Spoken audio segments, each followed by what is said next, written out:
binabantayan ng ibang adana. Ngunit nang makukulit si Don Juan sa pagbabantay ay pinakawalan ito ng kanyang dalawang kapatid. Nagalit si Jaro Salermo, ngunit nakaalis na si Don Juan at nagtago sa bundok ng Armenia. Sinintensya ng kanyang mga kapatid sa kanilang panirahan sa Armenia.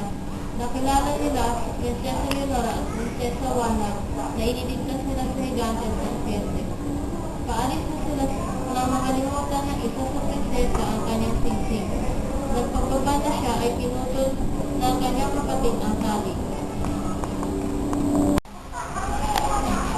Don Juan, ang aking sisingay na iwan sa palasyo.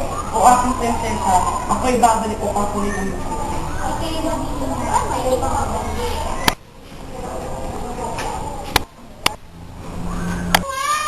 Dapat ang sa'yo yan, Don Juan! Akin si Leonora! Si Don Diego at Don Pedro, si Don Juan na sugatan. Dinala nila ang mga prinsesa sa Barbanyo upang pakasalan, ngunit tumanggi si Prinsesa Leonora at pinayos nito na sundin ang 7 taon na panata. Kaya si Don Diego at Prinsesa Juana ang ikinasal. Samantalang si Don Juan naman ay ipinagaling ng lobo. Sa paglalakbay ni Don Juan ay namita niya ang ibong adana. Pinayon nito na nalimutan na si Prinsesa Leonora at hanapin na si Maria Blanca sa Reino de las Cristales. Kasama ng mga kapatid nitong si Isabel at Juana at ang tatay nitong si Jaro Salermo. Haring Salermo, si Isabel, Juana at si Maria Blanca. Tulong si Don Juan sa Ermitaño at doon ay nakilala niya si Maria Blanca. Nakita ni Don Juan si Maria Blanca at ang mga kapatid nitong si Isabel at Juana. Kinuha niya ang damit ni Maria Blanca, ngunit humingi rin siya ng tawad.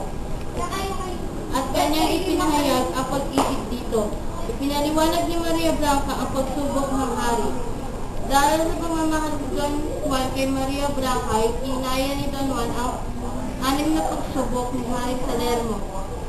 Sa kanyang pagpili ng pakakasalan ay napili niya si Maria Blanca kahit pa ang kamay lang ang pagpipilian. Ngunit di pumayag si Jaro Salermo at nagbalak ng masama kay Don Juan, kaya nagtanan sila ni Maria Blanca.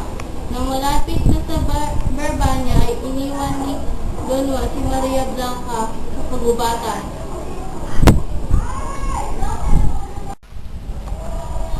O aking prinsesa, ako'y uuwi muna sa aming kaharian at ihahanda ko aking mga magulang at aming sa hari. Mangako ka muna sa akin, Don Juan. Ika'y hindi titingin sa ibang babae, maging masinong ina. Nangako ko aking prinsesa.